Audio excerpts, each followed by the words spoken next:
obtaining her level 1 mage certification. Frieren and her companion set out on their journey toward End. With their travel funds running low, Fern began considering taking on some commissions in the next town to earn more money for their expenses.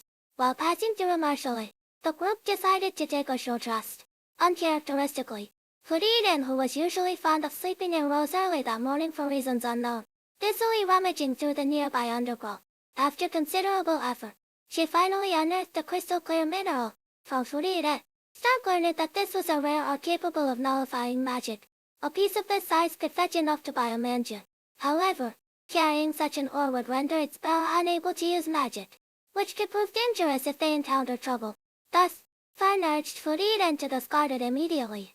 Frieren did not object, but before throwing it away, she demonstrated another property of the ore. When infused with a large amount of magical energy, it would emit a brilliant glow. The only issue was that this luminous effect seemed to last far longer than expected. Resuming their journey, Frieren and her companions soon passed through a mountain range when the ground suddenly collapsed beneath them. To make matters worse, both Frieren and Fern's magic abruptly ceased to function.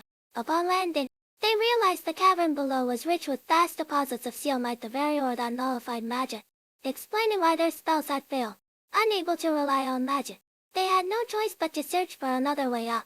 However, the mine turned out to be far larger than it appeared. After walking for a long time without finding an exit, the three decided to set up camp and rest for a while.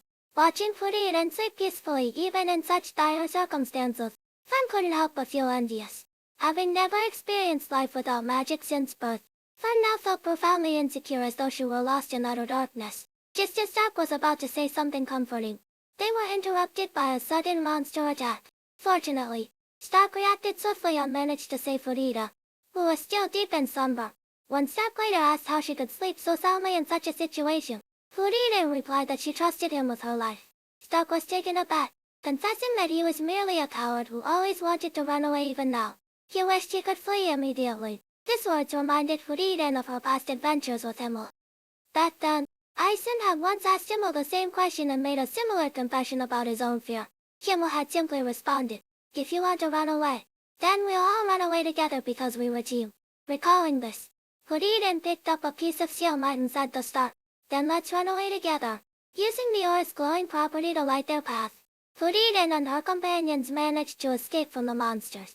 Seeing this familiar scene unfold once again, Frieren couldn't help but smile. After leaving the Sealmite cavern, Frieren and Fern found a clear pond to wash off the grime from their ordeal. Noticing how carefully Fern polished the bracelet Stark had given her along with the hair ornament Frieren herself had gifted, Frieren remarked that Fern always took great care of her belongings. Fern explained that, having lost everything during the war, these thoughtfully chosen gifts held immense value to her.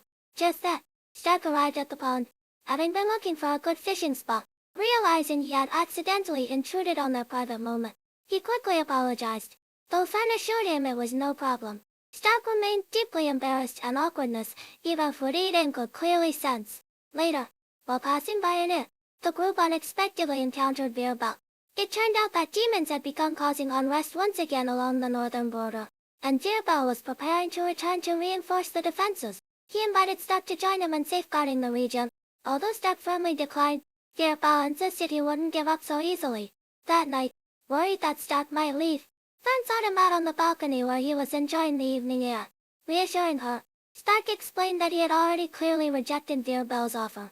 He told Fern that when he had been ready to abandon everything and run away, it was she who had grabbed his hand and declared her belief that he wasn't the type to flee. Perhaps Fern hadn't realized it herself, but it was precisely her faith in him that had given the timid Stark the courage to join their team and to keep moving forward ever since. The next morning, Frieren and her companions bid farewell to Vierbel and his group, setting off once again on their journey. 2 years had passed since Frieren last embarked on a new adventure. What stories will she encounter this time? Be sure to subscribe to my channel to stay updated on the latest anime episodes.